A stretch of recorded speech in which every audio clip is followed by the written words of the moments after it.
Hi, good evening, everyone. Welcome to PIAJ's discussion today on making your dream retirement come true.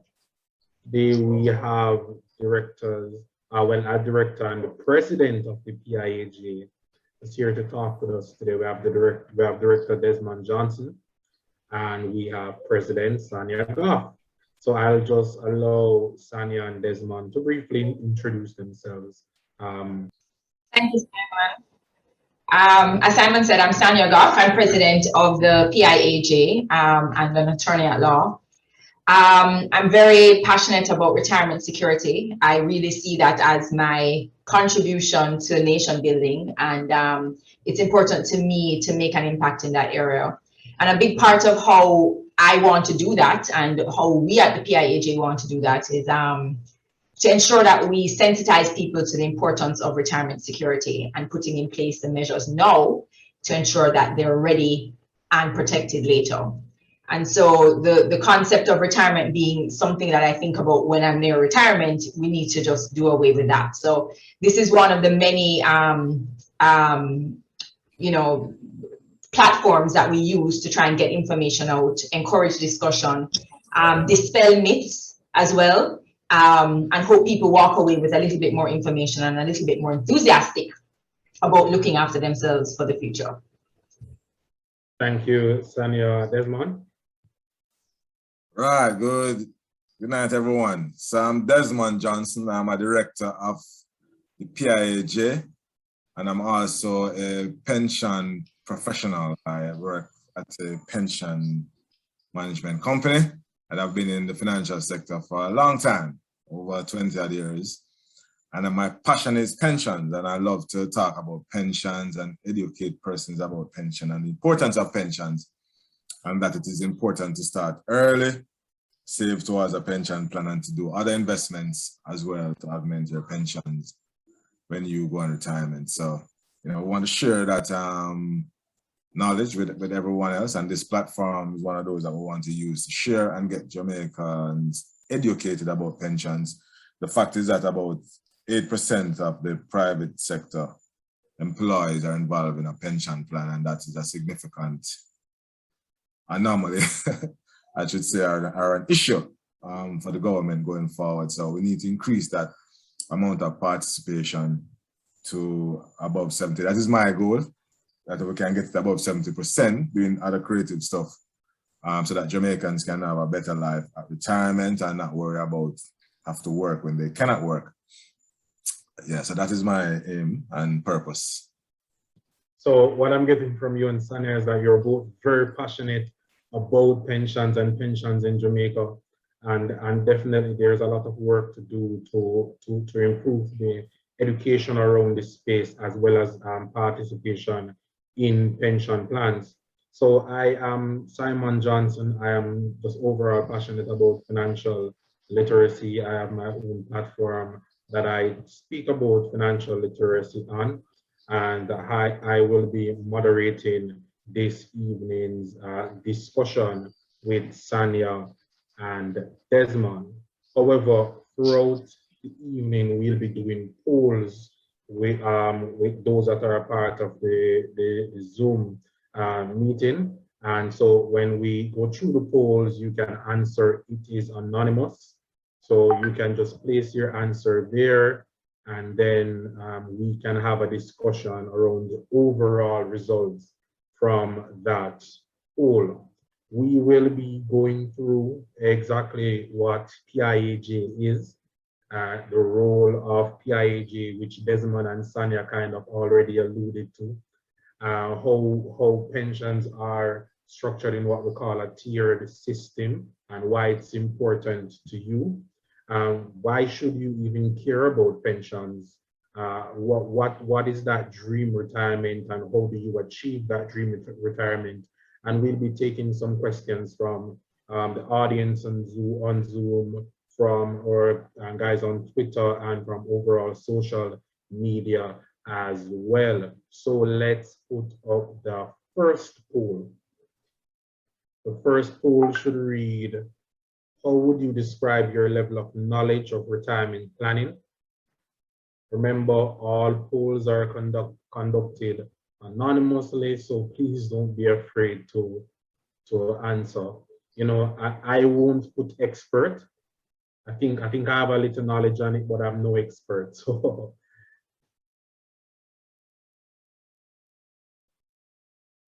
okay. So for our people on Twitter or tweets, remember, if you have any comments on the session this evening or any questions, we will monitor in the Twitter space as well. You can tag us at Jamaica Pensions or use the hashtag rethinking retirement JA. And if you have not already done so, please follow the Jamaica Pensions page, PIAJ's page on Twitter. And PIAJ has an amazing website that is packed filled with information. So please feel free to visit the website if you need to debrief on some of the information that is mentioned here, which I'm sure is on the website as well. Or if you need to see Desmond or Sania's pretty faces again. So we will just jump right into it. So yes, the results of poll 1 are back. So what I'm seeing is that most people, their level of knowledge on retirement is from non-existent to basic. We have a few experts here and a few people have a good grasp of the information. So as we go through the night, we will be ensuring that we break down exactly what we're talking about and that every single person at every level can leave here with more information and a better understanding of pensions and why it's important for them. So, Sania, tell us, what is the PIAJ? What does PIAJ even mean? So the PIAJ, it's the Pension Industry Association of Jamaica, formerly the Pension Funds Association of Jamaica. And we actually changed the name because our membership is not just pension funds. And we felt that PIAJ was more representative of our membership. So we have members consisting of pension funds, investment managers, administrators, sponsor companies, law firms, actuarial firms, really all the main players and stakeholders in the pension industry. And we have two main thrusts. One is lobbying for reform in terms of regulatory and legislative reform. Recently, we've been focusing a lot on investment regulations and liberalizing investment regulations so that pension funds can invest in a wider asset pool, thereby increasing returns to members, to pensioners. And also another big mandate of ours is public education, like what we're doing here. And so we hope the website is one thing, this kind of platform, we do a lot of articles in the paper, social media posts. We used to, before COVID, have regular in-person seminars and workshops and luncheons, etc. That has kind of obviously slowed down. But that's really what we're about. But it's private sector pension reform that we're about. So we don't focus on public sector pension reform, though many of our members and members of our board have been a part of public sector pension reform. Our mandate is private sector pension reform. So for those of your listeners who don't know, in about 2004, the government put in place legislation to govern private sector pensions. Before that, it was just a few provisions under the Income Tax Act that dealt with private sector pensions. So for the first time, we had a regulatory framework that looked at private sector pensions, regulating governance, treatment of surplus, winding up, a number of things to really ensure that pension funds were operating properly and not just the trustees doing whatever they wanted to do. And so it really just took us into a new era completely, regulatory wise. And the FSC was established to supervise pensions. And that is when the PIAJ was set up. because the founder, Derek Jones, an esteemed attorney, he recognized that there was going to be a need for a lobby group because there was just a lot of reform, a lot of change that was happening, and we needed a group that would really advance the interests of the stakeholders. And so that's really our history. And just to clarify, when you were speaking about private sector interest, the public sector, when you say private sector, you're talking about people that don't work for the government. Exactly. You don't work for the government.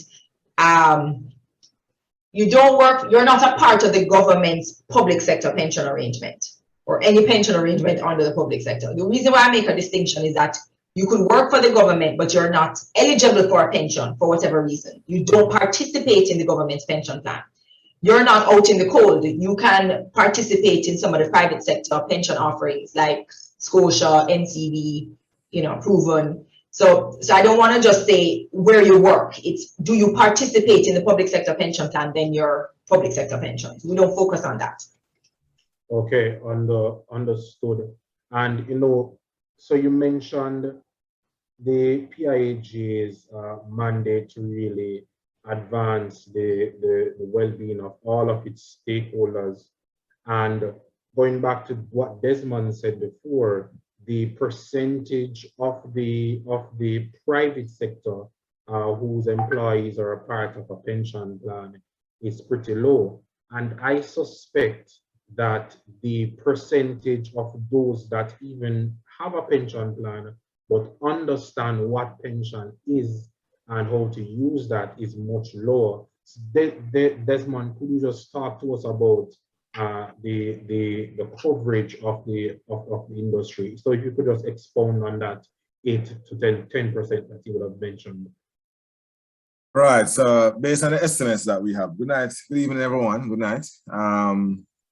Based on the coverage that with the estimate that we have about 1.2 million employees in a private sector pension plan, meaning that persons who are employed by the private sector, and about less than 120,000 persons are in a pension plan, meaning that that coverage is less than 10%.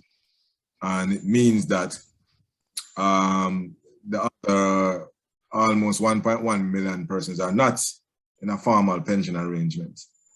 And therefore, when they reach retirement age, those persons are going to be relying on their children or maybe the government, which is going to be a serious problem. And we can assume that the average age is about 40 or a little under 40 for persons who are employed, meaning that in 23 years or so, or under 30 years, persons will be retiring without a pension benefit, or maybe they'll be on the basic pension arrangement, which is the NIS, which is not going to be sufficient. So what we want to do is to educate not only the employees, but also the employer to ensure that their employees are involved in some form of pension arrangement, whether through setting up a superannuation fund, which is the same pension plan, so it's sponsored by the employer, or a retirement scheme, which is the same pension plan that is for persons who are not in a formal, not in a sponsored plan, which when I say a sponsored plan, I mean a plan that is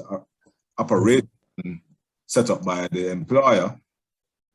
They can join a retirement scheme, which is another pension plan, which if you're not in a formal pension arrangement, you can actually join that one, and the employer can also arrange for you to be a part of that. So we are trying to push that coverage to ensure that persons at least have some form of pension. Now, the goal is to at least get 70 to 80% of your final salary as a pension benefit to be comfortable in somewhat at retirement. And so the later you start, it's difficult to reach that level of savings. It takes around 30 or more years to actually have a real good pension benefit that will take it to 70 or more % of your final salary when you retire. So we're trying to encourage people, even if you have started late, at least start now, because those pension benefits are payable for life, which is another thing you can expand on, which meaning that once you start getting a pension benefit, that is payable until death. So it is important. We're trying to encourage persons to get pension, because whatever savings that you have now, that can be eroded when you reach retirement age. But if you're in a pension arrangement and you start to get a pension based on those arrangements, it's normally payable for life. Okay, thanks, Desmond. So let's take a step back a bit. How do pensions work? So we talk about pension plans and that we need it. We need to have a pension plan or some scheme in place for when we retire, or we'll be at risk at relying too much on our children or the government. But talk to me, how does a pension plan work? Break it down for me. I mean, Sonia, you can go ahead. So as Desmond said, we really have two types of pension plans. Your employer can have a pension arrangement, and some of the persons in the room or listening will know about that. You join a company, and the company has a pension plan. You're required under law to participate in that pension plan. There are a few exceptions, but by and large, you must participate in the pension plan. And what happens is that it's a kind of pay-as-you-go type of thing. Just like when you pay NIS, NHT, it's a deduction is taken from your salary. Typically, it's 5%. It doesn't have to be, but usually it's 5%. Depending on the type of plan, you could find that your employer matches that contribution, so that's free money. If you put 5%, they're putting 5%, so 5% goes in, your money gets doubled automatically.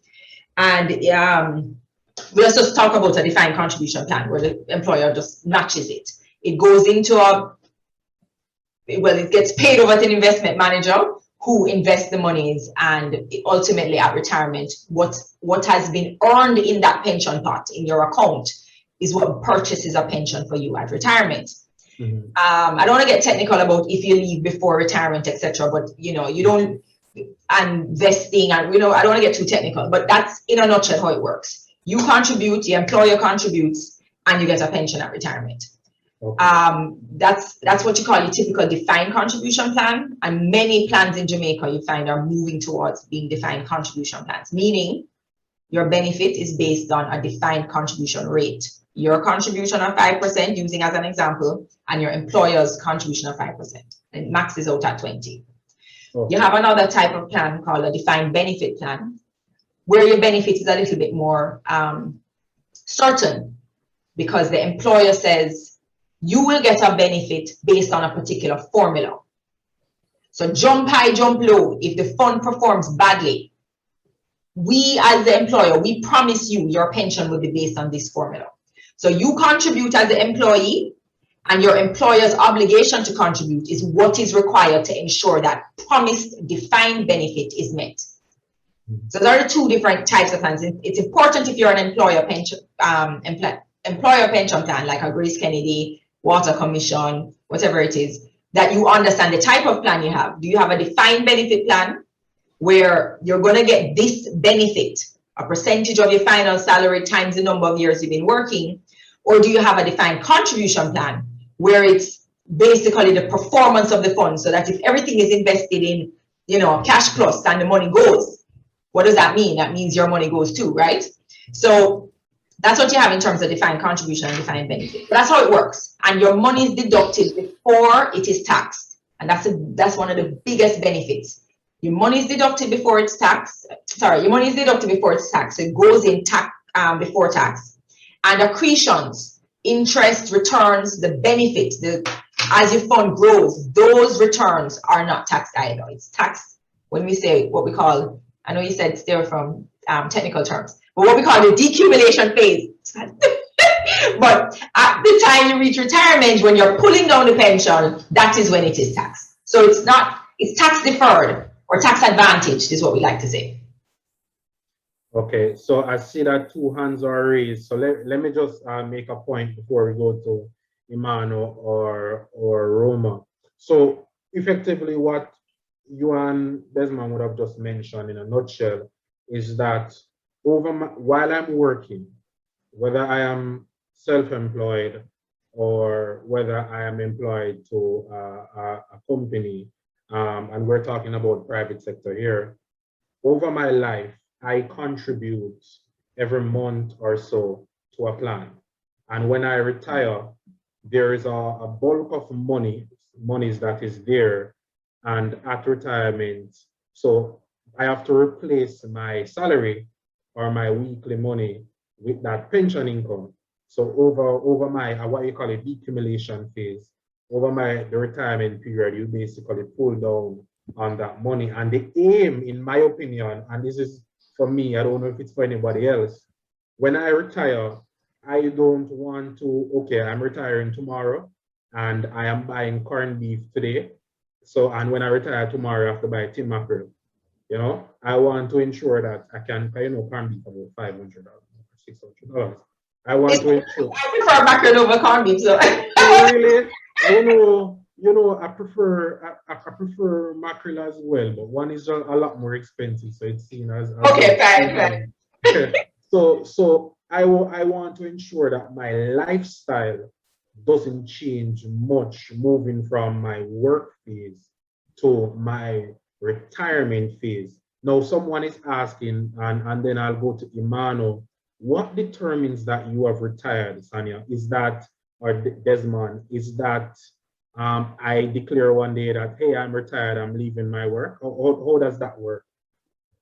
Well, the rules, and Sana as an attorney can explain all of that, but the rules normally determine, you know, how someone is retired, and you have normal retirement dates between 60 and 65. You can have ill retirement, which is, you know, if you're determined unable to work, no matter your age, depends on the rules, you can go off on retirement. And then you also have late retirement, which is usually 5 years after the normal retirement date that is set by the trustee and rules. So those are different modes of retiring. It could be normal retirement or late retirement date. Question, Sanya, can I retire at 40? No, for private sector pensions, the retirement age must be between 60 and 65. Okay. And so you can retire late, as in you can go beyond for 5 years beyond the plan's prescribed retirement age for 5 years to late retirement, or you can retire early within 10 years of your normal retirement age. So let's use 65 as an example. If your plan's retirement age, normal retirement age is 65, it means that you will get you're entitled to now receive your retirement benefit at 65. You could proceed to late retirement subject to satisfying whatever conditions are required, consent, etc. You could go to late retirement till 70, at which point you have to leave the plan. Or you could do early retirement, which can be 10 years earlier. So you could go, 55, all right? But it depends on the retirement age set by the plan, and then you can go 5 years forward or within 10 years earlier. But I do think the question about what determines is a good one, because you can have the formal retirement, right, of 65 or 60, 63, whatever the plan says. But the truth is, a lot of people, and Simon, you and I have had this conversation, a lot of people don't just go home after they turn 65 and just sit down and they don't do anything else. So some people transition into consultancy, some people do independent contractor work. You find that people are living up to 2 decades after they've left formal, after they've retired, after they've hit 65. And most of these persons are not, they're capable of making meaningful contributions to their communities and to the workplace. And so retirement really is, when we talk about, a meaningful and dignified life in retirement, we have to appreciate that now with people living so much longer, that's phased. So, your parents who may be 70 or 80, that's not how when they first retired, they were 60 or 65, quite able to do other things. And so what we want to encourage is people understanding that your income may not be discontinued, it may be significantly reduced, but you need to ensure that you have saved for retirement while you are in your formal working years, so that when that income is reduced, you are able to properly supplement with your pension. And that and then you can continue to save and draw on your pension as needed until you reach a place where you can't actually work any longer. But this concept of, up to 65, you're working, and then after 65, you kind of just stop. We all know that's not really how it works, right? But you need to ensure that your income. Sorry? Oh, sorry, Sonia. I was just agreeing with that. It's usually a phase. I can say with my grandmother. Yeah, it's a phase. Yeah, exactly. Yeah, so when we say retirement, it doesn't mean retirement per se, as you just stop working. I mean retirement from a pension. Formal retirement. Yeah, a pension arrangement, because you can still go on and work elsewhere and continue working. And we encourage that as well, to have some form of skill, upskill yourself before, so that you can do consultancy, you can do farming, you can do a lot of things, do your own business, because you can work up to as long as you want to, but you just want to make sure that you have some secure income from whatever your arrangements were before, so that even if that business doesn't work out, you have something coming in from your retirement, from your work life. So that's a good point, Sanya. Okay, thanks, guys. Imano has been waiting a little while. Imano, you can ask your question now. Yes, good evening, everyone. Yeah, my question is, I'm currently in the US. I came to the US to the schooling, and now I'm working. So how can I like be a part of some retirement plan back in Jamaica, so that even if I come back home, I can say I have some income as when I retire later on? I've read about it, but I know US has the 401k, and in the IRA something, but it's kind of really difficult if you're a non-immigrant and then trying to phase out and trying to get that money while they're in Jamaica. Some banks don't really deal with international address, and I just want to know how I can set up like a retirement plan in Jamaica while I'm working in the US. Okay, thanks for that question, Imano. Desmond, you want to take that one? I'll leave that to the legal. Sana, you want to answer that? So Emmanuel,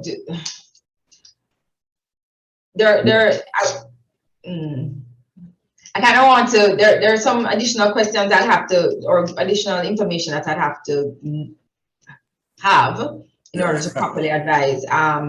But if you're not working in Jamaica and you're not earning an income in Jamaica, it's not possible for you to participate in our retirement scheme arrangements. It contemplates, remember, this is a payroll deduction. It's coming from salary. You get a tax benefit from the based on our tax legislation. So if you're earning an income in the US, it becomes more challenging. Is it that you plan to return to Jamaica soon? See, latest 5 years. Okay, so when you come to Jamaica, then you can start contributing here. In the US, though, I don't know what the rules are in terms of eligibility over there, but to whatever extent you are able to save, depending on the arrangement you save in, you might be able to port that benefit into Jamaica. Okay, my whole man still in it. That's what I ask, you know. You sound very young. You sound very young. I didn't pick that up at all. I didn't pick that up at all, Imano. Yeah. Roma, you had your hand up. You had a question as well? I think Roma's hand was up from the start, but okay. Well, Sonia, we have a question on the back of what you guys would have mentioned, Ree. You're muted. As you mentioned a while ago, this income is taken out before your income tax, and as such, there's a tax benefit. But you said that when you get the income at retirement, it is taxed then. yeah. So someone is asking, as one's income is reduced when you get a pension, because the assumption is that your retirement income might be less than your actual salary. Why is it that that is taxed at retirement?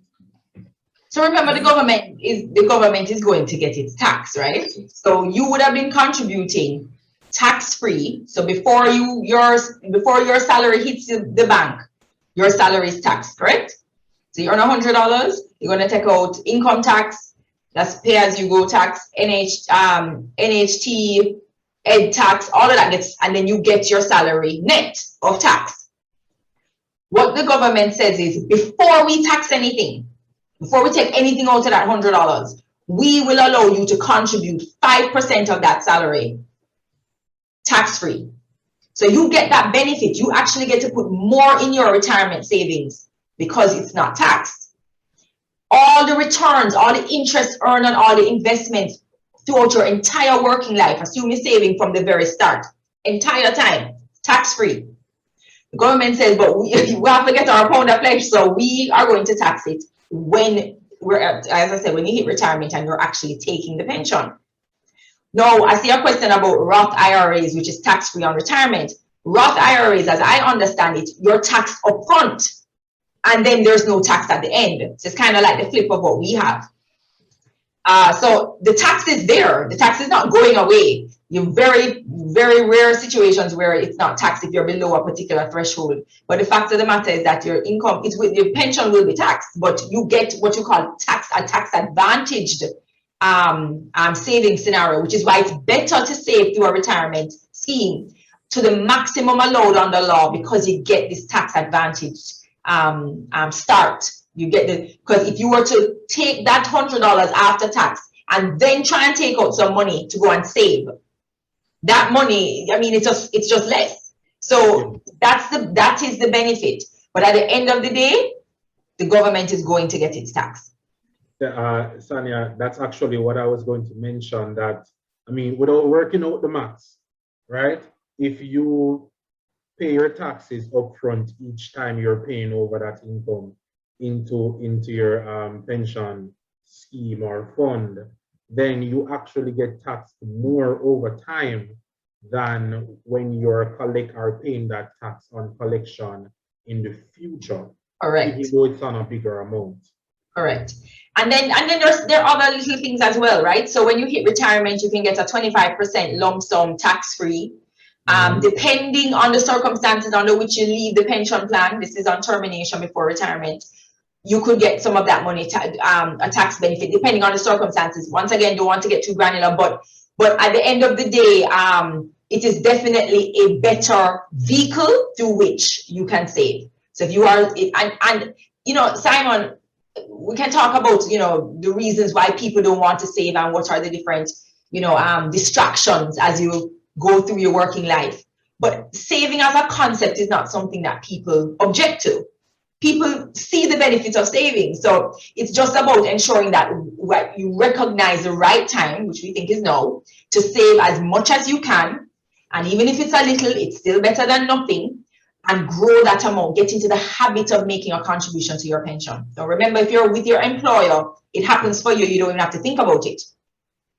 For those of us who are self-employed, or the employer doesn't have a pension arrangement, or you're an independent contractor, whatever it may be, but you're not in an employer established pension plan, you need to now start that discipline of making those contributions. And so I think it's just really getting into the habit of savings that we need, of retirement savings, that we need to really be encouraging. So sorry, you can go ahead, Desmond. Now I want to add to it, because your person made a comment about working life, but this is for also self-employed persons who have never worked for anybody. You are self-employed. The retirement scheme or that pension plan, you can save towards that pension plan, and we encourage persons on both sides, whether you're working for somebody who has a pension plan or you're self-employed, to do the maximum of 20%. Now, I want to add to what Sanya said about the tax benefit, is that the tax benefit, everything that you save in pensions is taken out before tax from your salary, whether you're self-employed or not. You can claim back for that tax benefit. It goes to a retirement plan, it is invested, and the earnings are tax-free. And then when you retire, you're allowed to get 25% of that total savings tax-free, and then the balance gives you a pension. Now, if that amount is above the income tax threshold, whatever that threshold is, the difference is tax. So it's still a win-win situation. If you're below it, you're not paying any tax on that retirement, but if you're above it, then the difference is tax. All right, so that is an important point, but we're trying to ensure that when we're talking now, when you start to save early, we want you to be at the level where you're above that tax threshold. You pay a little bit of tax, but in any event, I think that the benefit is always the tax that you'll be paying at the end, because it has some limitation in terms of when you start paying tax and so forth. And we're encouraging persons to do the maximum 20% that the government allows you to save. All right. Thank you, Desmond. So I'm going to take one last question in this section before we move on to the different tiers of pension. from O'Shane Knott. Okay, so hearing me? Yes, I am. Okay, so I heard that the person a while ago mentioning and its emphasis on the 20% maximum contribution. So my question would be, is it that any amount up to 20% that the contributor employer has to match, or is there a percentage that the employer will not match? No, right. So let's break it down a little bit. So if we're talking about your employer pension plan, under law, the employer can contribute up to 10%. Right? Just work with me, guys. Up to 10% is what the employer is able to contribute. You can also contribute up to 10%. But the law goes further and says, if your employer does not contribute 10% on your behalf, you can contribute the difference. So the typical defined contribution plan, you put 5%, your employer matches 5%. But be clear, your employer does not have to match 5%. Your employer could set up a plan where all it contributes is 1% or nothing. But point is, you typically there is a match. So there's 5%, 5%. If your employer doesn't go any further, you can contribute an additional 10%. Is that math right? Yes, 10% to get to 20. But the maximum is 20. So maximum is 20. Out to the employer at 10 and the employee at 10. But what the law says is, if your employer is not going all the way, we will allow you to basically make up the difference. So, but it's ultimately capped out at 20. Okay, thanks for that, Sanya, and thanks to the audience for the questions. I would just encourage you to continue to post questions in the chat. We are seeing them and we'll address them in the conversation. So, Desmond, we usually talk about this 3-tier or 3-pillar system to pension planning. Can you break that down for us in a layman's view? What does that mean? Income tax reform means meaning that the 3-tier system, and Sana can also opine on it, is that there is the NIS, which is the National Insurance Scheme, which is a sort of a pension, but not really, but it's a kind of a pension benefit where you get when you reach a certain age. That is one, and then you have the retirement schemes, or the superannuation fund, which is one, or your own type of investments that you can save towards your retirement. These are the systems that we have here in Jamaica. Sana, it looks like you want to add something. You're muted. So when we say 3-pillar system or 3-tier system, which is a common term used almost globally, because many countries in the world have what you call a 3-tier system. So the first tier is the social security system that we have in place, which is NIS. Then you have the private sector pensions, which would be your employer pension plan or your NCB Smart or your Scotia Bridge. And then you have what we call the third tier third pillar is made up of your private savings, your additional money that you save and invest to supplement your pension at retirement. Why is it important for me to have any supplement to my pension plan? Well, how do those tiers build on each other? Why couldn't I just have the social security type pension and just continue on with that? Well, the reality is that the NIS pension isn't sufficient. And whilst the NIS, we have to remember that NIS is a social security scheme. And so there are a number of benefits that you get from the NIS, your pension being one of them and being the main one. But it's simply not sufficient. So you go again and you say, okay, let me take advantage of the tax benefit system that I have, where I can save in my through my employer or through a retirement scheme if my employer doesn't have a pension plan. When I say retirement scheme, I mean like your Scotia Bridge, your NCB Smart. So you go again. And then many times there are instances where that will not be enough. And because we tend to recommend that people at least be able to replace 70% of their salary when they get to retirement. I mean, it's great if you can get to 100%, but at least replace 70%. So usually your investment manager can give you an idea as you are saving through your working life, what you're likely to have if you continue on this trajectory, what you're likely to have at retirement. So you will get a sense of how much you're going to replace your income through retirement. And many times it may not actually hit the mark. And so we recommend that you also consider the third pillar, which is investments. Or your own personal savings as well, which of course would now be after tax. Okay, so you're saying that if I want to ensure that I can eat corned beef after retirement, and I can continue to travel to the North Coast, or I can continue to travel to Florida every 2 years or so to do a little shopping and to help my children, etc., and to help out at church, I need to be able to cover my living and my retirement expenses. And the reality is that in quite a few cases, the Social Security plan is not enough.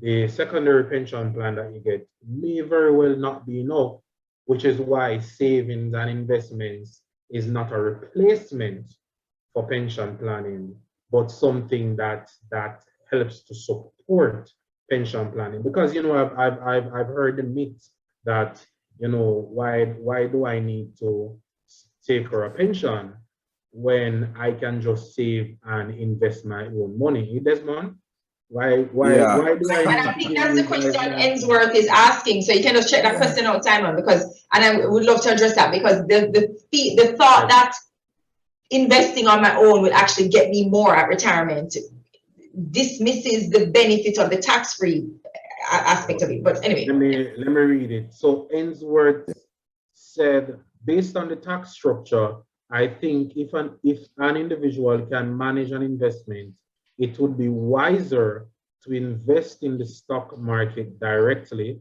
which is what the pension fund does. I summarize, he's saying dividend tax on local companies is 15%, and companies in the region is nil. Capital gain tax it's tax free. So effectively, what Emsworth is saying is, Sanya, and Desmond, why do I need to contribute to a pension plan if I can use that same money and I can invest on the stock market, purchase dividend stocks, even though they're taxed at 15%, and get capital gains over a 35, 40-year period, depending on their age, and then retire with my corned beef?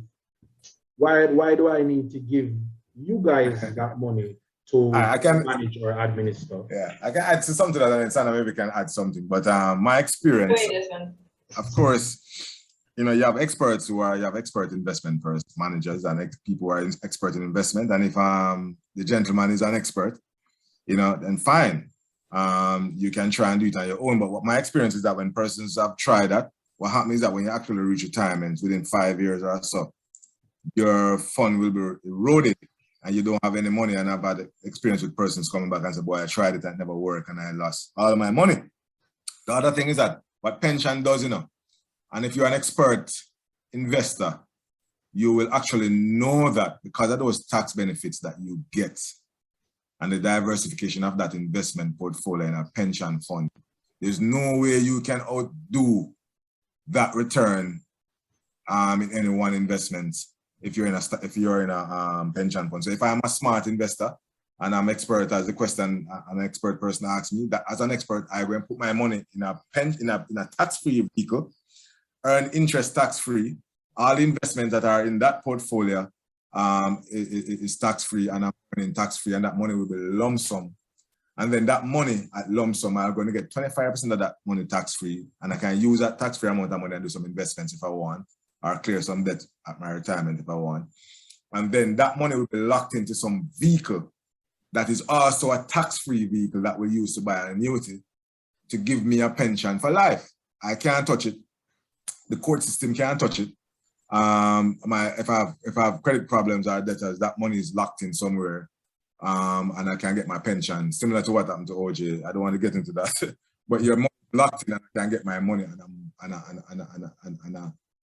a consistent basis until I die. So in my diversification of my own assets as an expert, I want to have my pension benefits put down, and it's tax free, and I'm earning, and I'm at the same time investing in a portfolio that has an insurance policy in case I die before and I have kids and so forth and so forth. I have some investments, whether it's really, I'm in the stock market, I'm in some bonds, and that portfolio. But that portfolio is not secured from debtors and creditors, and if I die, people will fight over that money in some will thing and all kind of thing. It's a lot of complication around that the pension benefits and pension fund is separate from and secured, that you should have both. You're not expert enough to avoid, you cannot no way outdo a tax-free investment vehicle. Once you choose a investment manager and you see the track record of that investment manager and keep monitoring your funds, there's no way your personal investment that is going to pay tax is going to outdo that investment. And you're talking about one investment asset that is tax-free, is talking about, which is an equity portfolio, which is very volatile. It can be volatile because that's a high-risk investment. And when you get older, you want to not be so much in that high-risk environment. You want to cut down from those high-risk investments like equity and whatever it is that is high-risk to go down to more lower risk and closer to retirement. And that is what an expert investment manager will do for you in your investments. They have buckets of investments for persons that are in different age buckets that are close to retirement, and they manage those assets accordingly. Whereas you now are in 100% stock market. Just as about you are ready to retire and you have $100 million in that portfolio, suddenly there's a pandemic, suddenly there's something, and then that asset is no longer $100 million. It is somewhere near to zero, and you are probably jump off a building or something because you have not diversified properly. You did not put your money in an investment, a pension fund arrangement. So there's a lot of things that you have to consider. Yeah. I don't remember the name of the person who asked the question. Is it O'Shane? Before you do all of that. Yeah. Always diversify within portfolio. You have your personal investment. You have a pension fund asset set up that you do personal investments, and you do all kind of things. So ensure that you do that.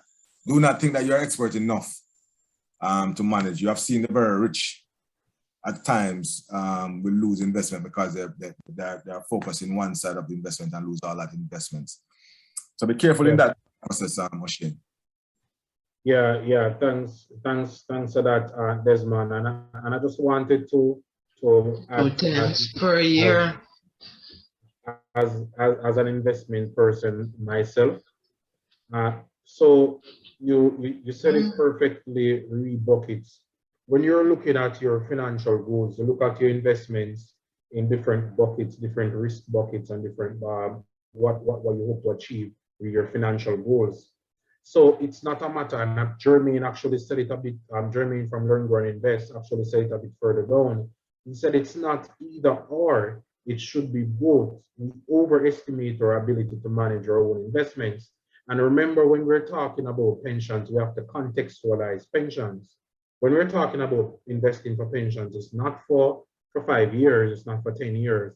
For most of us, we're talking about 30 plus years. Now, in 2019, early 2019, nobody could have contemplated that the equity market would have sunk by over 20%, Jamaica's equity market, particularly because it was performing extremely well, right? So can you imagine people that had to retire in 2020 that had their portfolio in a relatively more risky asset class, which is why the older you get, and as you want to secure your income and your portfolio more, as Desmond mentioned, you move your investments over more to fixed income, and you would already have that buffer of safety with a pension plan, which you can kind of count on to maintain your purchasing power over a 30 plus year period, so that when you're retiring, you wouldn't have lost value in the money that you contributed over that period of time. Sanya, do you also have a comment here? No, I wholeheartedly endorse everything that you're saying. You're right on the money. Sunny, I have a question for you. Is it true that if one is in a pension plan in the public sector, that we cannot invest in another retirement plan such as Scotiabridge, etc.? Okay, is it true that if one is in a pension plan in the public, that you cannot invest in a retirement plan? So if I'm working for the government, can I invest in a ARS or a... Right. So currently the regulations do restrict your actively participating in more than one pension arrangement. And I stress actively because it's quite possible that you would have, let's say, been contributing to Scotiabridge for a while, and then you go and join Grace Kennedy, and Grace Kennedy has its pension plan, and you have to start participating in Grace Kennedy's plan. So you have money in 2 different plans, but you can't actively contribute to 2 different plans. And that's the same for public sector workers. Everybody is treated the same where that's concerned. You can't have this active participation in more than one pension arrangement. So if in public sector, you can't also participate. Now, that is going to change. The legislation is being amended. There's a draft bill in place. We haven't seen it yet, but it's there. And one of the changes, and one of the most welcome changes, is that you will be able to contribute to as many pension arrangements as you wish. So you employ a pension arrangement, and you could put $1 in every single retirement scheme that exists in the country, up to the 20% cap. Okay, so no, if I am not happy with a particular ARS, I can always have some of my money move forward to another ARS. Correct. And also you have people who are not, they don't want to contribute more than the minimum with their employer. So, you know, they realize they have to contribute to the employer plan, but they would rather than go and for the balance, go to somebody in the market and, you know, contribute to an NCB or BNS or whatever it is. So that latitude and freedom is coming. So, and I mean, I can't say when. We've been waiting for the draft bill for a while, but it is one of the changes in the draft bill. Okay, I wanted to, so there is a follow-up question on that. NB Lee stated that the pandemic affected the pension fund too.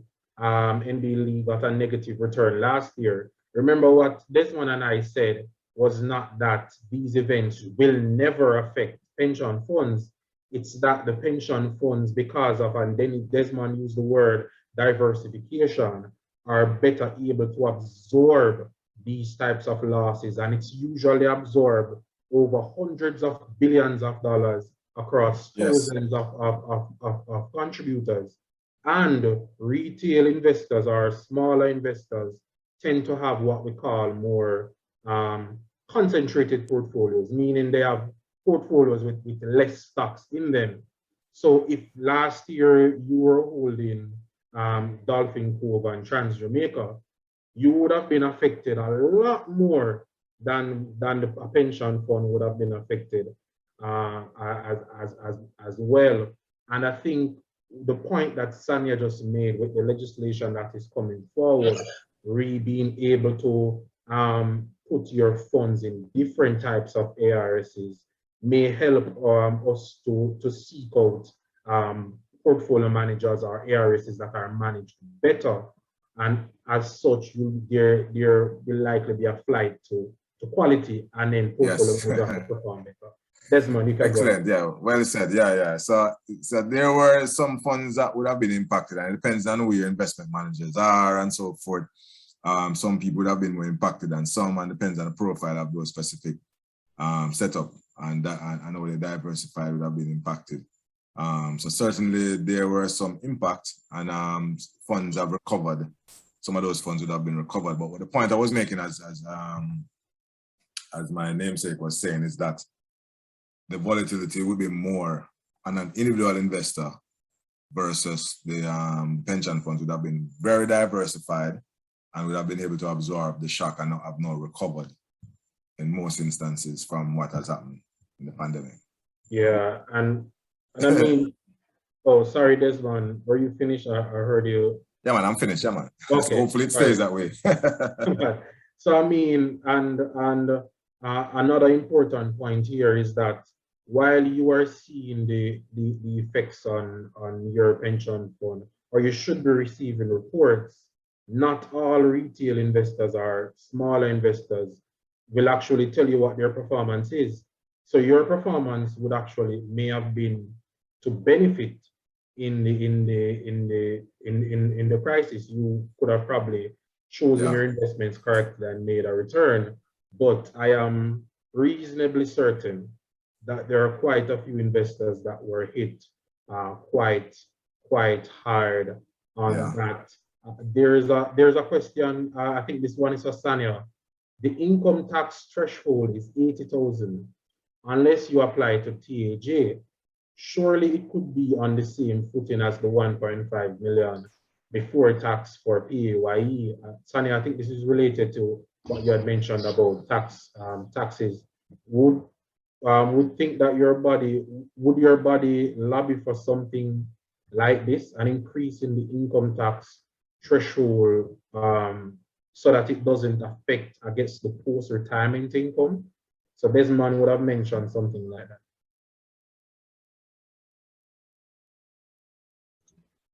So to understand, if NB Lee is asking if we're considering or would consider lobbying for an increase, as in a higher threshold, income tax threshold, as in Yeah. before which you would be taxed.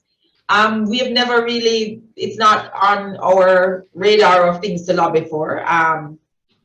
I just want to make sure I'm understanding. Okay, so he says yes. Okay, fine. Okay, so I'm getting the question correct. No, it's something we can look at. I mean, there are a lot of, I imagine, fiscal implications for changing the income tax threshold, right? So I don't know the kind of appetite that our government would have for that. What we have been trying to do, because at the end of the day, what we want is, retirement security, for you to have money when you reach retirement and enough to look after yourselves. So what we want is for you to have a better chance to earn more. And that we don't have to just be looking at changes or raising thresholds or ceilings, but that at the end of the day, your money can be invested in ways and in opportunities, in investments that you couldn't otherwise access with such a great return. So we're looking at lobbying for greater liberalization of the investment regulations, better flexibility for you to invest in more than one pension arrangement, raising that 20% to something higher. The government, the Pensions Act is being amended where you can also contribute, for example, to what we call like a parental pension. So let's say your mother is working somewhere and she doesn't have a pension arrangement. You can also contribute out of your money, same tax-free, for her benefit. Or your daughter has just started to work, but she's working, she's a freelance, and you want to make sure she puts something aside, that we have that arrangement in place. But what the proposal is that all of that will be at 20%. And so we want to encourage that if I want to take money out of my income to save for my parents' pension or my daughter's pension, let there be a greater allowance for that. So we haven't really been focusing on raising that tax threshold, but we've been focusing on finding other ways to ensure that your pot of your pension pot at retirement is a bigger pot. That's a good point. Desmond, we have a quick question for you. Are the terms pension plan and superannuation fund the same? Yes, it is basically as a basic answer. Yes, it is. We can say it's for. So a superannuation fund and a retirement scheme are separate types of pension plans. Yeah. We say superannuation fund when we're talking about the plan your employer puts in place. Desmond went technical. When we say retirement scheme, when we say retirement scheme, we mean Scotia Bridge or NCD Smart, etc. That's also a pension plan. Different types of pension plans. Yeah. Understood. We want to do our second poll, and it will pop up on your screen, so you can just answer the question. Remember, it's completely anonymous. How many people are contributing to a pension plan? Are you contributing to a pension plan?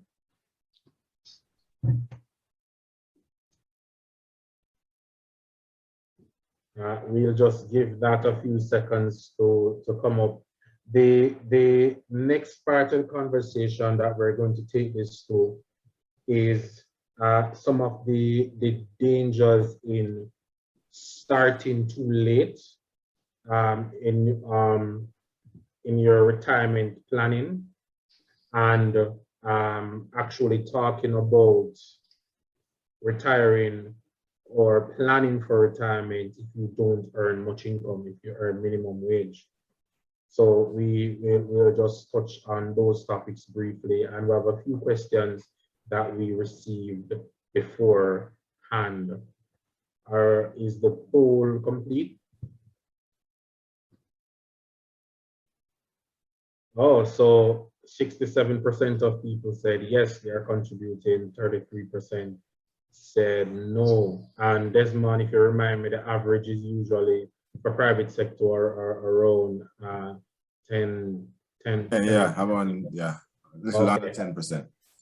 We just want to do the third poll now as well. So if you are not contributing to one, so if you said no in that last poll, this next poll is for you. Please select the appropriate responses. But don't be unfair, only if you had said no before.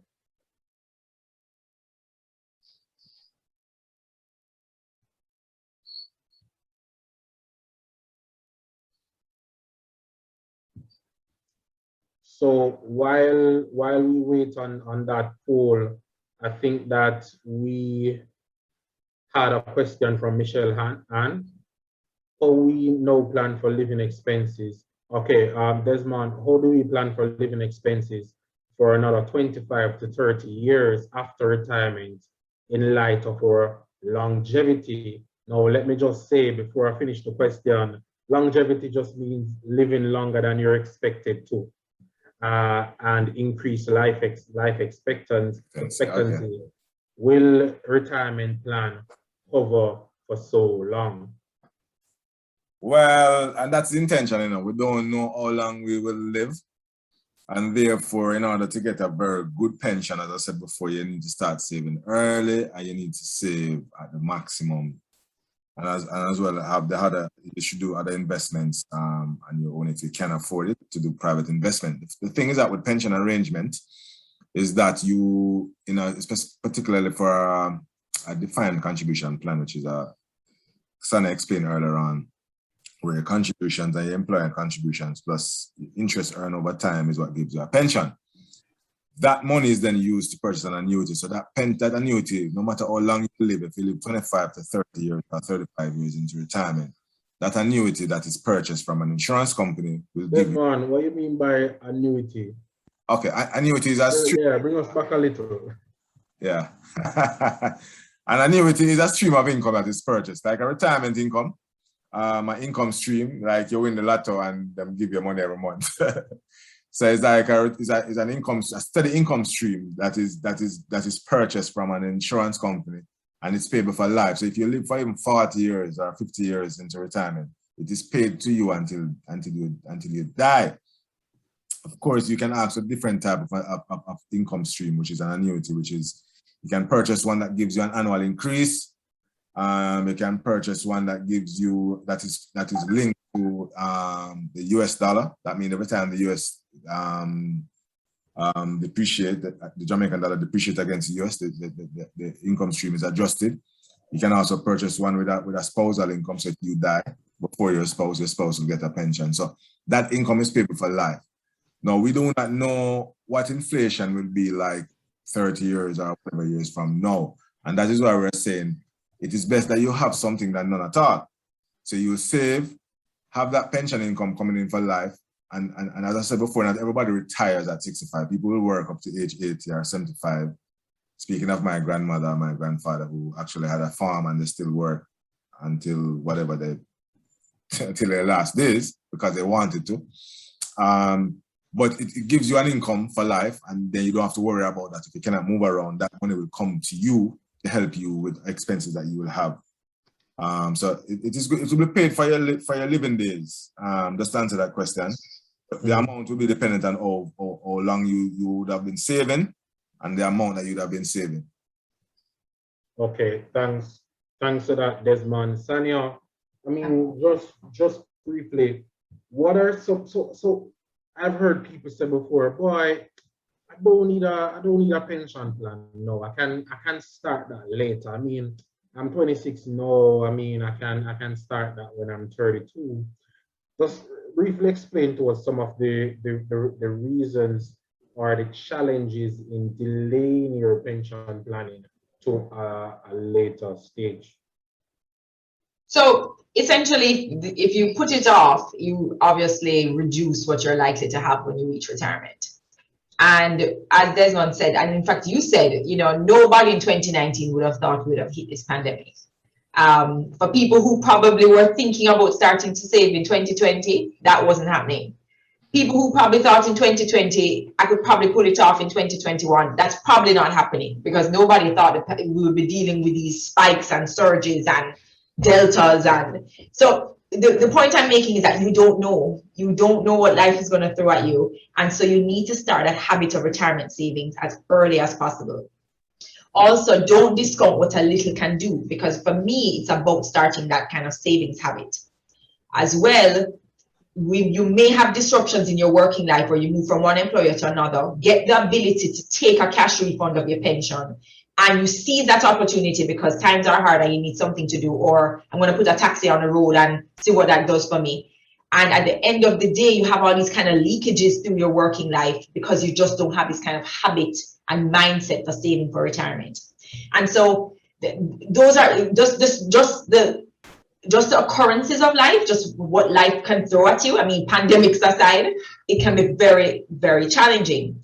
Women in particular have it, and I'm glad you asked the question because I wanted to make the comment, especially for the women in the room, that we are particularly vulnerable. We live longer than men. We have the greatest disruption in our pensionable service, meaning the years in which we can work and save for a pension, because many women take time off to have children.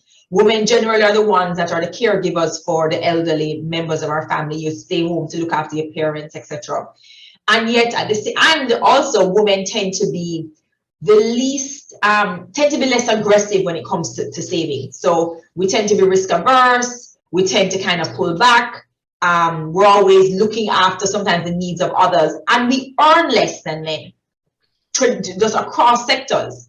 And so there are all these challenges that we face. And so it's important that when you're faced with all of these things, that you put in place that the measures as best as possible to get into that habit of saving for retirement. Don't discount the value of the tax-free environment that you're able to save in, and make that a priority first. So saving later, to really answer in a nutshell, putting it off means that you are likely to have less because you're just saving over a shorter period of time. So the benefits of starting early is really just the converse of what you just said. You have the other side of what you just said. You have a longer period to build up that retirement income over time as well. And recognizing that because we can't account for disruptions, and in some cases for women, we know what some of those disruptions are. Let's put the measures in place now so that we can have that better retirement security. Now, recently there has been a lot of discussion, Desmond, and I'm going to put you on in the hot seat. There's been a lot of discussion about planning for your retirement and or investing when you have low income, such as your minimum wage. And when you're on a minimum wage, I see that Jermaine is here. What would you advise from your perspective for, let's say you were speaking to your grandmother 40 years ago, earning minimum wage and without a pension plan, without an investment plan? Would you recommend to that person in the mid or early life to say, okay, this is what you need? What would you recommend? Okay, well, it doesn't matter what you earn, if you're a minimum wage or not, we'd recommend that you still do a pension plan. Remember that the concept of a pension plan or planning for retirement is to actually get at least 75% of what you normally earn in your working life. So even if you're earning $10,000 per week, you want to retire getting at least 7,500 of that money. So it doesn't matter if you're at the minimum wage or you're at the higher bracket or whatever, you want to have a replacement income of what you're used to getting. And so it doesn't matter what you're earning now. It is important that you put aside something so that you can get a percentage of whatever you were earning before at retirement. So it's going to be difficult to say, boy, I was earning 10,000 a month and I was earning 40,000 a month and I expect to get 100,000 a month when I retire. It doesn't work like that. You're trying to work to get a percentage, at least what the Income Tax allow you, the Income Tax Act allow you to get at least 75% of your final salary. But you know, that is what you're aiming for. So I would recommend that you do it just the same, because what will happen is that if you don't do it, then you won't have anything getting when you reach retirement age. And it's better to get something than none at all. And I'm saying that if you're getting 7,500 from the 10,000 that you used to get per month, it is something that is important that you do. Thanks, more than everybody else to do it. Thanks, Desmond. And we are winding down on time. So, and we have, it seems like we've generated quite a bit of interest in the comments. I wanted to say one thing, because I saw a question that a gentleman put, that he saved something for 10 years and only get a small pension. And that's what we're trying to say. If you only save for 10 years to retirement, if you are now 50 and you're just going to start saving because you're going to retire at 60, then the money that you're going to get is going to be much smaller than what you'd have gotten if you had started at age 18 or 20. So that is what we're trying to prevent. But at the other side of it, if it's not too late, at least you're going to get something. If you start 10 years away from retirement, you're at least getting something that is going to be paid for life. But the longer you save, it is better that you get a much more pension or a bigger amount than you would have had if you had started earlier, rather than what you have gotten at 10 years from retirement. So I hope that answered the question for the gentleman. We understand that it will be small because you have only done 10 years in savings for the retirement. Desmond, we have a question for you in the comment section. So how can we get the ARS providers to provide information more frequently and accurately? So as a contributor, it is very challenging to get information about the performance of your pension account. It is a breeze to see your investment portfolios. I mean, you can sign in on your phone, sign in online, but it is much, much harder to find quickly robust performance information about the pensions industry. Is this something that you and Sanya are lobbying for? I guess Sanya can speak to that, because that's something that Sanya talks about a lot. But this is Alicia's question. Yeah, because it's a competitive environment, a lot of persons don't post their performance, and I think that's something maybe the FSC might have to look into. But well, it's funny that you raised that, because so you're correct. First of all, directly to members, you should be able to get the information that you need. And in fact, there are statutory requirements for providing statements and reports. And so you should not be a member of a retirement scheme. You should not be a member of Scotia Bridge or NCB Smart, and you struggle to get information about your plan. There's a minimum an annual statement that's put out, but you ought to be able to get an interim statement if you request it.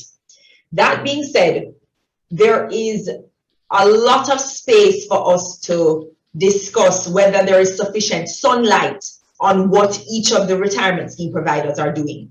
What are the fees that they're charging? What's their investment performance? So that people can make a better and a more informed decision.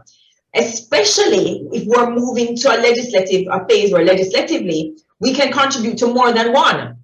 It can't be the retirement scheme provider that has the best ad on TV or the best social media manager. At the end of the day, where can we go to one central place to get a sense of what the retirement scheme providers are doing? But I don't know how easily, how readily we're going to see that.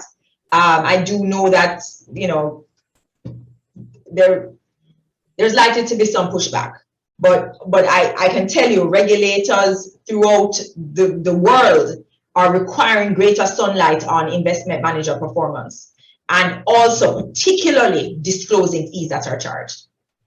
Thanks, Sanya. So we have a few questions. I mean, just before we wrap up on that we would have received prior to starting this session. So I contribute to an ARS on my own because my employer does not have an employee pension fund. So my contributions are after tax. The ARS gave me a year to be a printout of my contributions to bring to TAJ, but the pensions and charity sections has no idea what I'm talking about when I say going forward, I want to refund my excess taxes. Should I be asking for a refund or have my employer recalculate my deductions? That sounds like a very specific question. Yeah, I saw that question and I found it very puzzling because if you are contributing, whether it's an ARS, as in a Scotia Bridge, or to your employer plan, it should be before your income is taxed.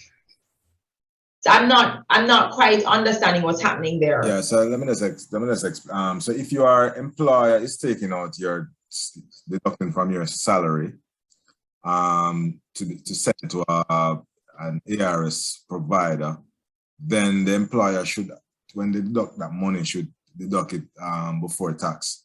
Yeah. I mean that the TAJ requires that you fill out a form and they give it the okay to deduct it tax free.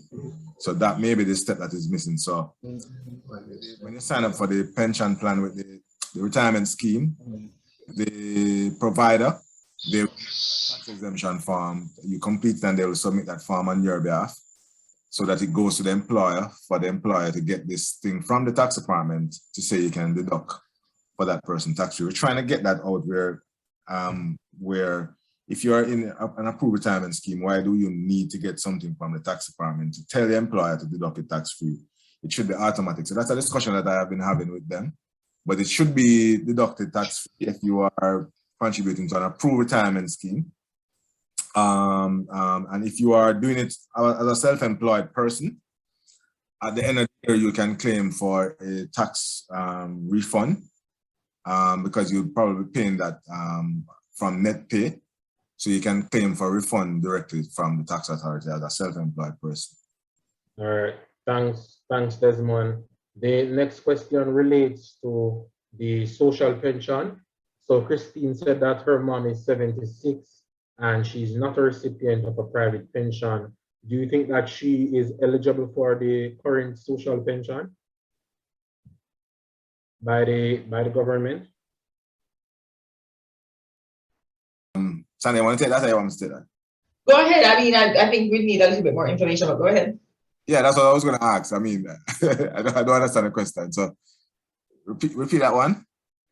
Yeah, so let me read the full. So I would like more information on the recent news you posted. I think this is really the social pension.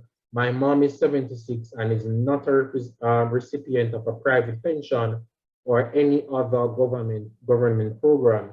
Is she eligible for additional support or how can she access such services? And I was just making the assumption that she's talking about the social pension plan. Yeah, NIS. I believe is, well, there is currently a social pension plan. Oh, that one. It provides a guaranteed income for. I think those are also for people who are not in NIS either, right? Yeah, it's a new thing that the Prime Minister announced already. I think you'd probably have to speak with the Ministry of Finance, and they'll give you some information on that. We're not experts on the government arrangement. Right, but the criteria, I mean, it's been in the media, but I'm just saying that if she's not pulling down an NIS benefit and she's not getting a private sector benefit, yes, it's possible that she could be eligible for the social pension. And as you know, an application has to be made and then your case will be considered. But I know as I understand it, if you are benefiting or eligible to receive a benefit from NIS, I don't believe you're entitled to the social pension. No. Yeah, I think you're not entitled. You have absolutely nothing. So she needs it. She was contributing to NIS. You should check on that, and then will be entitled to something from the NIS. Yeah, so Alicia has it in the chat as well. Over 75 and not receiving anything. That been retroactive, I think, as well. Right. So the final question from this list that I have someone said, I've been working at a ministry in the government for 5 years. So the government workers need some support and info on their side, guys. I was appointed a civil servant, but I went to England because my aunt was ill, so I had to stay for some time. I came back to Jamaica, lost the job. My question to you is, how can I continue paying pension in this pension scheme? So it seems that the pension had stopped because she left Jamaica and she'd like to restart paying pension on the plan.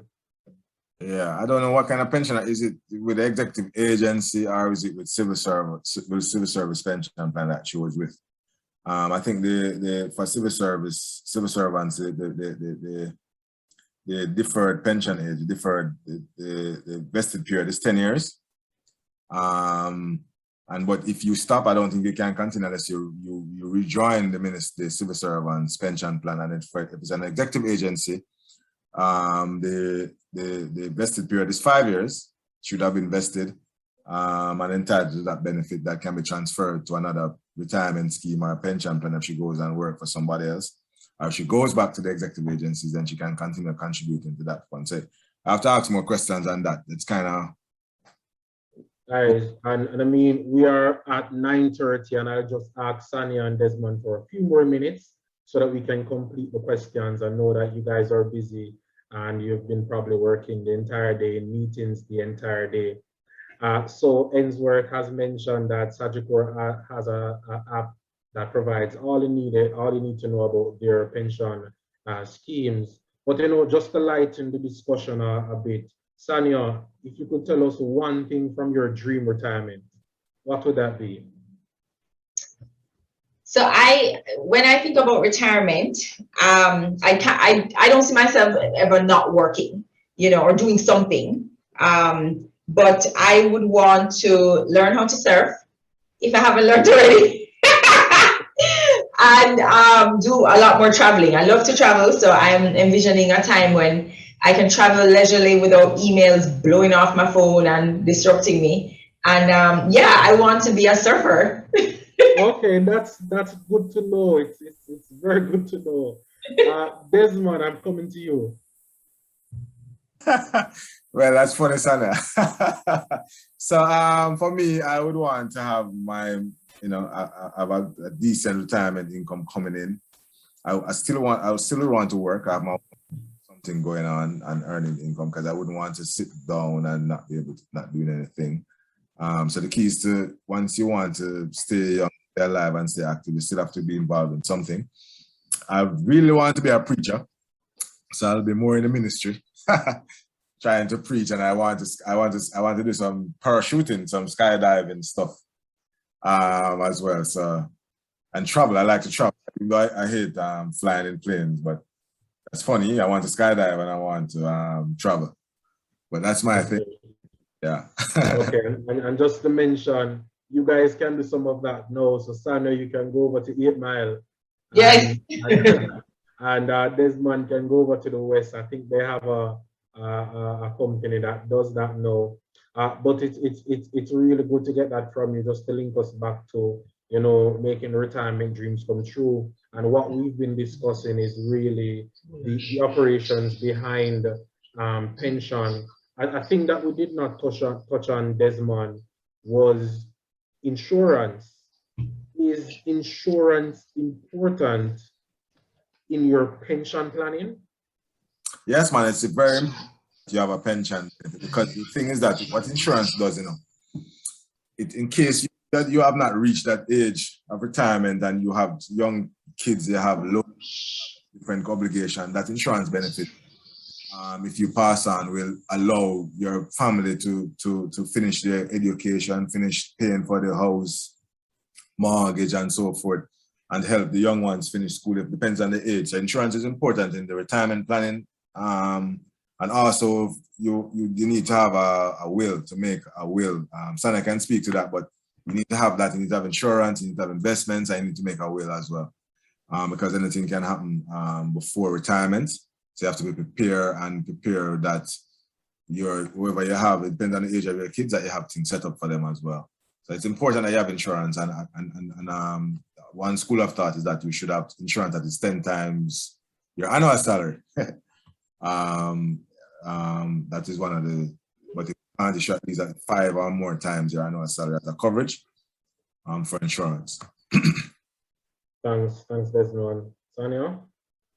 No, completely agree. And I would just add that it's important to also ensure that you name your beneficiaries for your pension plan, because we talk about saving for retirement and putting something in place. But you may, if you don't make it to retirement, you want to ensure that all your energy and hard work in putting aside something goes to your named beneficiaries. So I'd encourage the 67% of us in here who are a part of a retirement arrangement or pension plan, sorry, to ensure that you keep your information up to date, and you, in particular, who you would like to benefit from your pension if you were to die before retirement. Okay, so the final question of the night goes to Charnette Budd. So I've heard the benefits to employees, but what are the benefits to employers in organizations where pension plans are available? I'm wondering if the benefits are negligible, or if perhaps that is why they aren't more contributors to a plan. There's one. Yeah, the benefits for the employers that you get to retain talented persons. I mean, you have this benefit that you are providing for your staff. You're contributing on their behalf up to 5% or more in some cases. If you are a part of a pension plan and they contribute to it. Now, the contributions made by the employer, those contributions have some tax benefits, tax deductible expenses that the government allows you to do as an employer.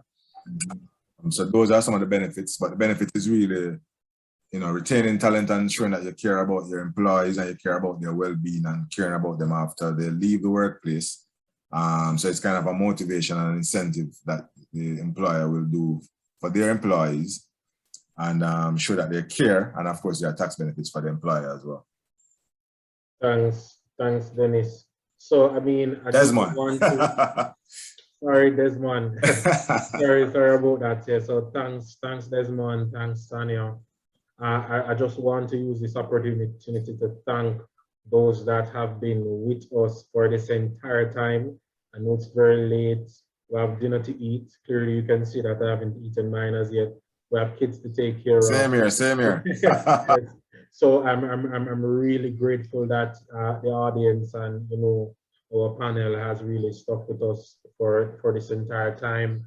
I want to encourage you, if you haven't followed the PIAJ on Twitter as yet, please do so. There's a lot of information that is shared on an almost daily or weekly basis on pensions in Jamaica. And always feel free to shoot PIAJ an email in that Twitter inbox if you have any further questions. I would also encourage you to check out PIAJ's website, which is piaj.org. Very simple, piaj.org. There is a wealth of information there. And I mean, I don't want to sound biased, but the site looks beautiful. So, I mean, check it out. There's Pensions 101. There is information about regulations and reforms, news and tips. So if at any moment you need to update your information on pensions, the PIAJ is always here through various forms, whether it be through Twitter and other forms of social media and their website. Remember, you can also tag PIAJ in your questions on Twitter at Jamaica Pensions. I really appreciate it again. Thanks to everybody who's joining. Thanks for Alicia, Kate, Jermaine, and others that have been in the comments addressing questions as well and sharing information. It's such a supportive community. We really appreciate it. Thank you, Sonia. Thank you, Desmond. Thank you for having us. Thank you, everyone. Great job moderating. Yeah, thank you very much. Thanks, everyone. Thanks, everyone. Hi, Kathy.